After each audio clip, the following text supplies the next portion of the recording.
الحمد للہ کفا وسلام علی عبادہ الذین اصطفیٰ اما بعد بسم اللہ الرحمن الرحیم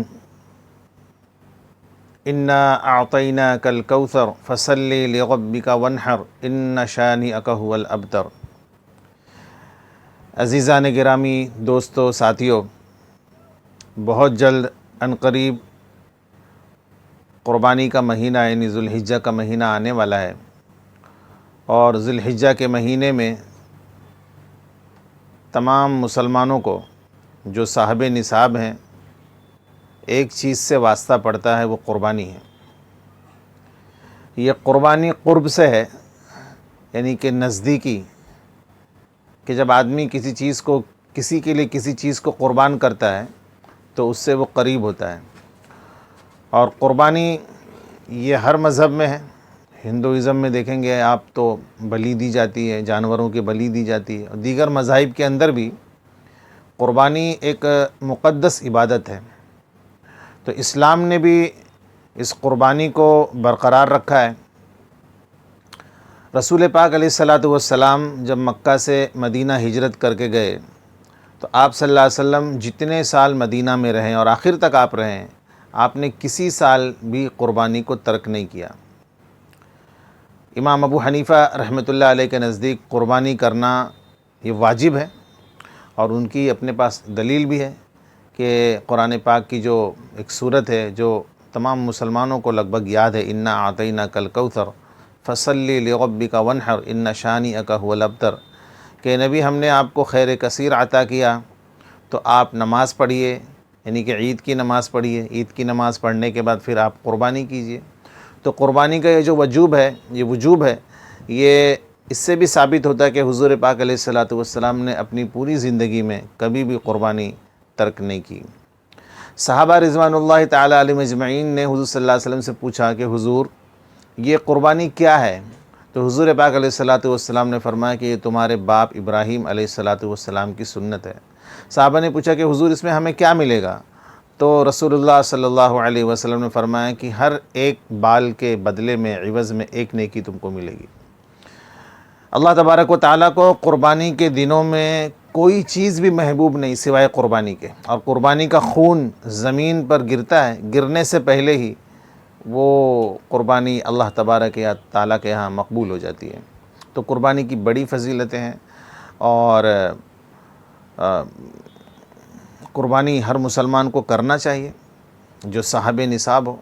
تو چونکہ جب قربانی کا مہینہ آتا ہے تو بہت سارے سوالات ذہن میں آتے ہیں، اور انسان کو جو ایک مسلمان ہے جو قربانی کرنا چاہتا ہے وہ شش و پنج میں یعنی 6-5 میں مبتلا ہوتا ہے کہ کیسے کریں، کیسے نہیں کریں، کیا ہے کیا نہیں ہے۔ اور یوٹیوب پر اور بہت سارے علماء کرام کے جب وہ باتیں سنتا ہے تو بیچارہ وہ کشمکش میں پڑ جاتا ہے کہ کوئی یہ کہہ رہا ہے، کوئی یہ کہہ رہا ہے، تو میں کس چیز کو فالو کروں؟ میں آپ حضرات کو امام ابو حنیفہ یعنی مسلک حنفیت کے روح سے میں بات کر رہا ہوں، کہ چاہے وہ دیوبندی ہوں، بریلی ہوں، ان کے علاوہ اگر اہل حدیث ہے تو ان کے لیے نہیں ہے یہ، لیکن دیوبندی اور بریلی دونوں کے لیے مشترک مسئلہ ہے۔ تو 8-10 مسائل ایسے ہیں جو ایک مسلمان کو قربانی کے دنوں میں پیش آتے ہیں، تو ان میں وہ کنفیوز ہو جاتا ہے کہ بھائی یہ کروں نہیں کروں، کیا ہے، کوئی کچھ بتا رہا ہے، کوئی کچھ بتا رہا ہے۔ تو 10 سے 11 مسائل میں نے دوستو بزرگوں اس کو سوال کے حساب سے میں نے اپنے کاپی میں لکھے ہیں، تو ایک ایک سوال میں پڑھوں گا اور پھر آپ کو اس کا جواب دوں گا، تاکہ آپ جو ہے وہ اگر آپ حنفی ہیں تو حنفی مذہب کے یعنی حنفی مسلک سے حنفی مسلک کے حساب سے آپ اس کو فالو کر سکتے ہیں، باقی کسی اور کو دیکھنے کی اور سننے کی آپ کو کوئی ضرورت انشاءاللہ باقی نہیں رہے گی۔ تو آئیے سوال شروع کرتے ہیں۔ سب سے پہلے سوال یہ ہے کہ قربانی کا حکم کیا ہے؟ قربانی کا حکم امام ابو حنیفہ کے نزدیک واجب ہے، ضروری ہے، یعنی کہ جو صاحب نصاب ہے، جس کے پاس 52.5 تولہ چاندی یا 7.5 تولہ سونا یا 52.5 تولہ چاندی کی مقدار کے برابر ضرورت سے زائد سامان ہو، یعنی جو آدمی صدقہ فطر ادا کر سکتا ہو، اس کے اوپر قربانی بھی واجب ہے۔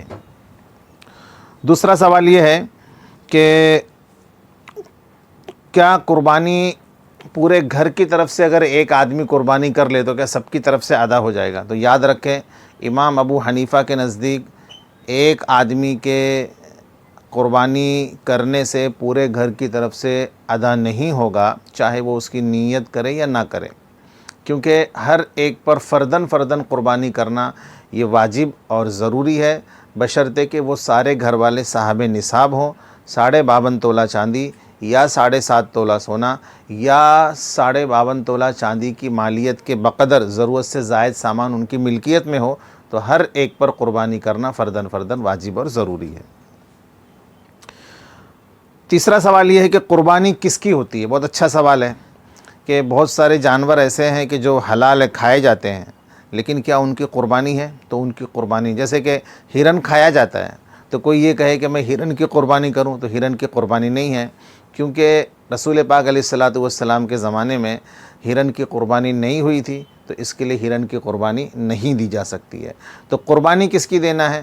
بکرا، بکری۔ بہت سارے لوگوں کو کنفیوز ہوتا ہے کہ بکری نہیں چلتی ہے، اور دودھ والی بکری یا پھر ایسی بکری جس نے بچہ دے دیا ہو تو وہ قربانی کے لیے نہیں چلتی، ایسا نہیں ہے۔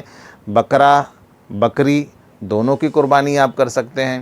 اچھا، اس میں یہ ہوتا ہے کہ کچھ لوگ یہ کہتے ہیں کہ خصی کی قربانی نہیں ہوتی ہے، یا خصی کا قربان کرنا یہ صحیح نہیں ہے۔ نہیں، بلکہ خصی جانور کا قربان کرنا یہ افضل ہے انڈل کے حساب سے، یعنی وہ جو بکرا انڈل ہوتا ہے جس کے گوشت میں بھی بو آتی ہے، تو اس سے بہتر یہ کہ خصی جانور کی قربانی کی جائے۔ تو بکرا، بکری آپ قربان کر سکتے ہیں۔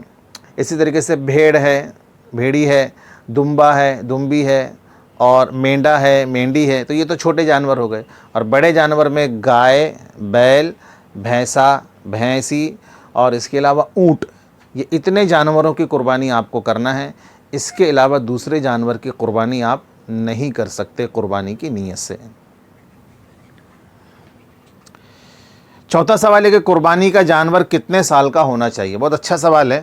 قربانی کے جانور جب ہم خریدنے جاتے ہیں، اگر بڑا جانور خریدتے ہیں یا چھوٹا جانور خریدتے ہیں، تو سامنے والا جو بتائے تو اس پر اعتماد کر لینا چاہیے، کیونکہ وہ جو بیچنے والا ہے مسلمان ہے، اور ہم ایک مسلمان پر اچھا گمان رکھیں کہ وہ صحیح کہہ رہا ہوگا۔ لیکن اگر جانور اس کے کہنے کے حساب سے بہت کم دکھ رہا ہے، بہت چھوٹا دکھ رہا ہے، تو تھوڑی تحقیق کر لیں۔ تو میں بتاتے چلوں کہ چھوٹا جانور جو ہے وہ 1 سال کا پورا ہونا ضروری ہے۔ اگر 1 دن بھی کم ہوگا تو چھوٹے جانور کی قربانی نہیں ہوگی، یعنی بکرا، بکری، یہ جو ہے نا سب، یہ سب پورے 1 سال کا ہونا ضروری۔ لیکن اگر دمبا، بھیڑ جو ہوتا ہے وہ اگر 6 ماہ کا ہے، لیکن اگر اس کو 1 سال والوں میں چھوڑ دیا جائے تو وہ فربا، موٹا، تگڑا اتنا ہے کہ وہ کوئی پہچان نہیں سکتا کہ 6 مہینے کا ہے کہ سال کا ہے، تو ایسے بھیڑ کی اور دمبے کی بھی قربانی جائز ہے۔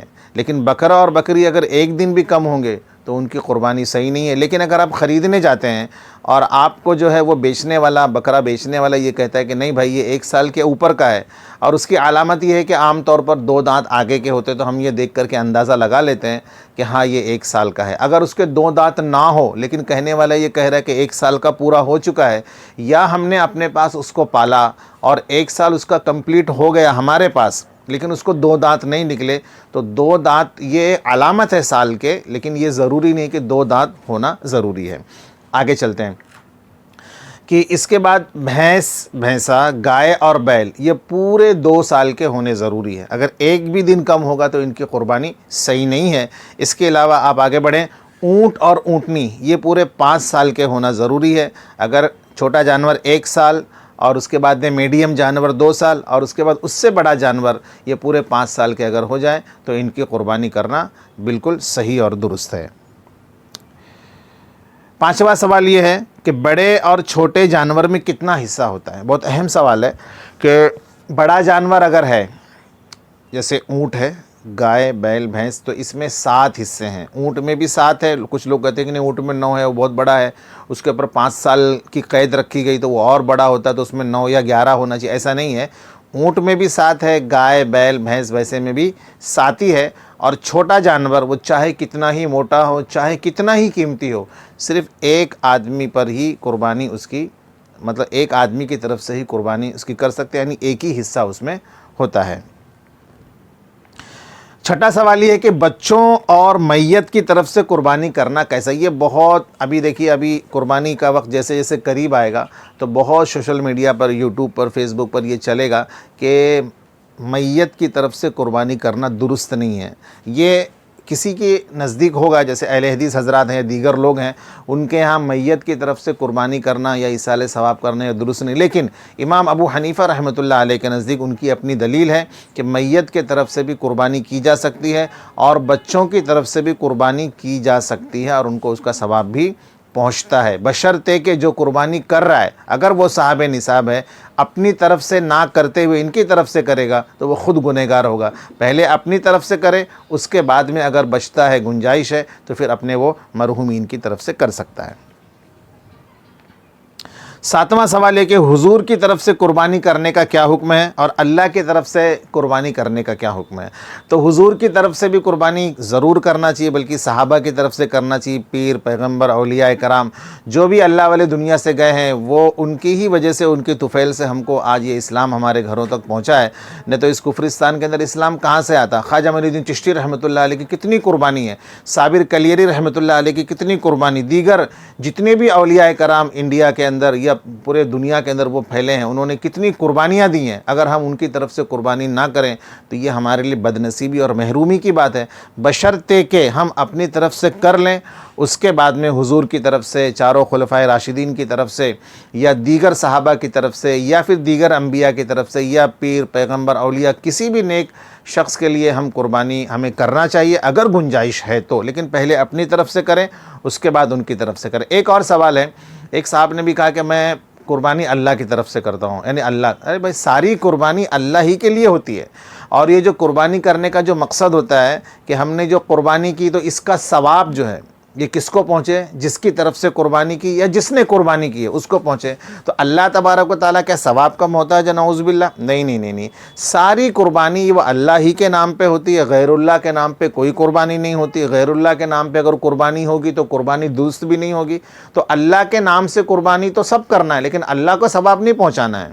تو آپ نیت یہ کریں کہ بھائی میں قربانی کر رہا ہوں، یہ تو اللہ ہی کے لیے کر رہا ہوں، لیکن اس کا ثواب فلاں کو پہنچے، فلاں کو پہنچے، یہ نیت کر لیں آپ تو درست ہے.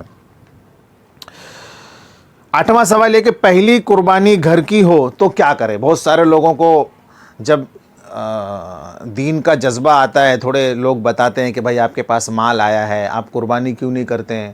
تو ان کو کچھ علم نہیں ہوتا، تو بہت سالوں سے انہوں نے قربانی نہیں کی. اب وہ جب سب سے پہلے اپنے گھر کے اندر کوئی بکرا لاتے ہیں، کوئی جانور لاتے ہیں، تو کہتے ہیں کہ بھائی یہ ہمارے گھر کے اندر، ہمارے پورے خاندان میں آج تک کبھی قربانی نہیں ہوئی، سب سے پہلے ہم نے بکرا لائے قربانی کی نیت سے، تو ہم اس کو کیا کریں گے؟ حضور کی طرف سے کریں گے. بہت اچھی بات ہے، بہت نیک بات ہے، لیکن یہ طریقہ غلط ہے. غلط کیوں ہے؟ کیونکہ حضور پاک علیہ الصلوۃ والسلام نے جب قربانی کی تو سب سے پہلے حضور نے اپنی طرف سے قربانی کی، اس کے بعد میں ساری امت کی طرف سے کی.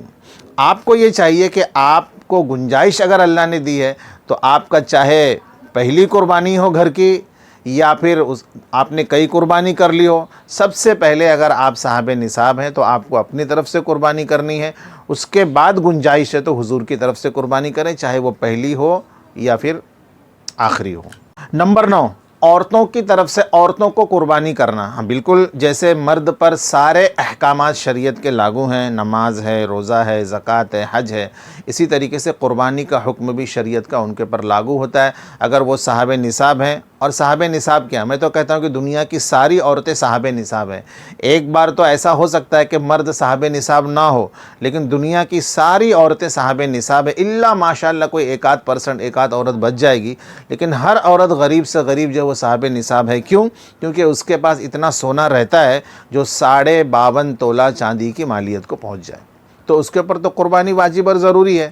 تو اب عورتوں کی طرف سے بھی عورتوں کو قربانی خود اپنے پیسے سے کرنی چاہیے. اگر وہ نہیں کر سکتی یا ان کے پاس اتنا مال نہیں ہے تو ان کے شوہر یا ان کے دوسرے جو ہے ذمہ دار ان کی طرف سے قربانی کر دیں تو قربانی ادا ہو جائے گی اور ان کو قربانی کرنا چاہیے.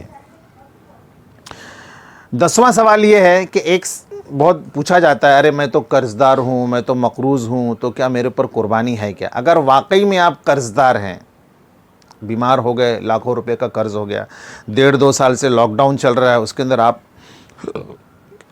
کما نہیں پا رہے ہیں اور اخراجات پورے نہیں ہو رہے ہیں تو قرض دار ہیں. بیٹی کی شادی کی آپ نے، قرض دار ہیں. آپ نے بزنس کھولا اور بزنس کے اندر آپ کا لاس ہو گیا لاکھوں روپے کا، آپ قرض دار ہیں، تو ایسا اگر آپ نے قرض لیا ہے تو شریعت اس قرض کو مانتی ہے، واقعی اب قرض دار، لیکن پھر بھی یہ آدمی اگر ہمت کر کے قربانی کا جانور لا کر کے قربانی کرے تو قربانی اس کی طرف سے ادا بھی ہو جائے گی اور اس کو ثواب بھی ملے گا، لیکن اس پر قربانی کرنا واجب اور ضروری نہیں۔ لیکن کوئی ایسا آدمی ہے جو گھر پہ گھر خریدتے جا رہا ہے، فیکٹری پہ فیکٹری خریدتے جا رہا ہے، مکان پہ مکان بناتے جا رہا ہے، زیورات پہ زیورات بناتے جا رہا ہے، یہ ساری چیزیں پراپرٹی بناتے جا رہا ہے، اور لاکھوں روپے کا قرض، ظاہر سی بات ہے جب گھر خریدے گا تو لاکھوں روپے کا قرض ہوگا، زیورات خریدے گا تو لاکھوں روپے کا قرض ہوگا، پراپرٹی پر پراپرٹی بنائے گا تو لاکھوں روپے کا قرض ہوگا، تو یہ قرض شریعت اس کو قرض دار نہیں مانتی ہے، بلکہ ایسا آدمی صاحب نصاب ہے، اس کے اوپر قربانی واجب اور ضروری، اس کو قربانی کرنا چاہیے۔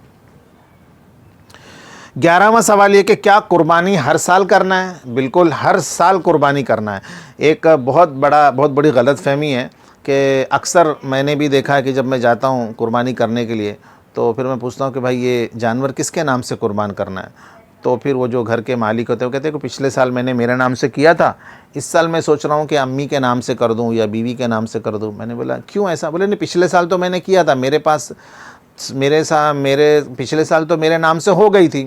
اب ان کو ایک مغالطہ ہے، وہ ان کو کیا لگتا ہے کہ پوری زندگی میں ایک بار کسی کے نام سے ہو گئی تو پھر اس کی طرف سے وہ ادا ہو جاتا ہے۔ ایسا نہیں ہے، بلکہ ہر سال صاحب نصاب پر قربانی کرنا واجب اور ضروری ہے۔ جس کے پاس 52.5 تولہ چاندی یا 7.5 تولہ سونا یا پھر 52.5 تولہ چاندی کی مالیت کے بقدر اس کے پاس ضرورت سے زائد سامان ہو تو اس کے پر ہر سال قربانی کرنا واجب اور ضروری۔ اگر گھر میں 10 لوگ صاحب نصاب ہیں تو 10 لوگوں کے اوپر قربانی کرنا فرداً واجب اور ضروری ہے۔